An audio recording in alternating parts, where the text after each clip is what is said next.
এখানে আমরা যেটা মনে করি যে সরকার যেহেতু অন্তর্বর্তীকালীন সরকার, এখানে এই ধরনের স্টেপগুলো নিঃসন্দেহে আপনার কিছুটা সমস্যা তৈরি করবে। অ্যাট দি সেম টাইম আপনার মর্গভাত্তা তো কিছুটা ইনফ্লেশন বাড়াবে, কিন্তু সাধারণ মানুষের তাদের তো আপনার কোনো আয় বাড়ছে না, এটা একটা সমস্যা। তো এই বিষয়গুলোকে আপাতত আমার মনে হয় যে তাদের খুব বেশি প্রয়োজন ছিল না যদি বলে তারা আপনার দ্রুত নির্বাচনের দিকে যেত, যেটা আমরা বারবার বলে আসছি। যে প্রশ্নটা করা হয়েছে যে মূল বিষয়টা তো হচ্ছে জবাবদিহিটা নিশ্চিত করলে আপনার অনেক সমস্যাই সমাধান হয়ে যায়, যেটা আপনার একমাত্র একটা ইলেক্টেড পার্লামেন্ট ছাড়া সম্ভব নয়। সেই কারণেই আমরা এত বেশি জোর দিচ্ছি আপনার একটা নির্বাচনের মাধ্যমে একটা জবাবদিহিমূলক সরকার এবং একটা অবস্থা তৈরি করা।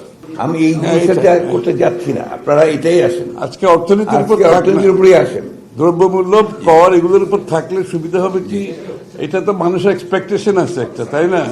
সুতরাং এইটার উপর আজকে যদি আমরা প্রজেক্ট করতে পারি, গভর্নমেন্ট হয়তো পিছিয়ে যেতে পারে। এই আমাদের তো এই চেষ্টাটা আমরা বলছি যে যাতে গভর্নমেন্ট উইথড্র করে, এইটাই তো উদ্দেশ্য আছে, তাই না?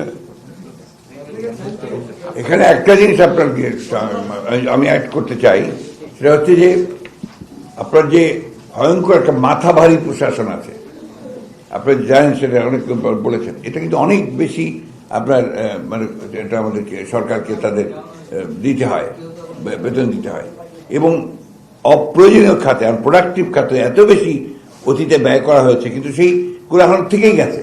যেমন আপনার এই যে স্কুলগুলো, যেগুলো স্কুলের কোনো প্রয়োজন নাই, সেই সমস্ত স্কুলগুলোকে আবার নতুন করে এমপিওভুক্ত করার আবার তদবির বাণিজ্য শুরু হয়েছে। এটা রিসেন্টলি আমরা দেখতে পাচ্ছি আর কি। যে সমস্ত জায়গাতে এখন কোনো টাকা পয়সা দেওয়ারই দরকার নাই, সেগুলোতে আবার টাকা পয়সা দেওয়ার ব্যবস্থা ইন্টারিম গভর্নমেন্টের একটা যোগ সাজস করে, দুর্নীতি যারা করেন তাদের যোগ সাজস করে এই সেক্রেটারিয়েট থেকে এগুলো চিঠি বের করে নেওয়া হচ্ছে। এটা আমার অভিজ্ঞতা থেকে বলছি আমি। দ্যাট ইজ, এটা তো বন্ধ করতে পারছে না তারা, কারণ ওই সেক্রেটারিয়েটে ওই পুরনো আমলের সমস্ত আমরা এই থেকে গেছে এবং তারা জানে কৌশলে কি করে দুর্নীতি করতে হয়, তারা সেই কাজগুলো করে যাচ্ছে সমাজে। ধন্যবাদ।